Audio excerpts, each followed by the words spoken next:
Vi er ikke på vej ud i rummet, men på vej ned under jorden. Dybt ned mod grundvandet. Vi er inde i et af de ordentlige sugerør, der har snablen nede i en af de store lommer af grundvand, der befinder sig langt nede under os. Og vi har kun lige begyndt den 40 meter lange rejse ned. En gang imellem skal rørene undersøges for revner og tæring, og det er det, du ser nu. Kameraet bliver styret ned gennem røret. Der må nemlig ikke være sprækker og revner, for så kan der komme bakterier ind. Når det regner, siver noget af vandet langsomt ned i jorden og bliver til grundvand. Tyngdekraften får vandet til at bevæge sig nedad, ned igennem de forskellige jordlag, der består af sand, grus, ler og kalk. Langsomt bliver hulrummene imellem jordlagenes forskellige partikler fyldt op med vand. Når vandet ikke kan komme længere, samler det sig i zoner.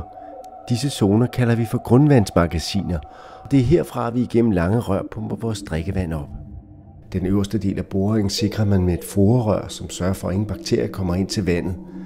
Hvor undergrunden er blød og sandet, støtter man borehullet længere ned. Her ser du overgangen fra forerøret til filterrøret.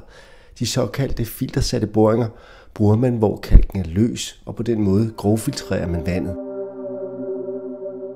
Endnu længere nede kommer de hårde kalklag, som du ser nu.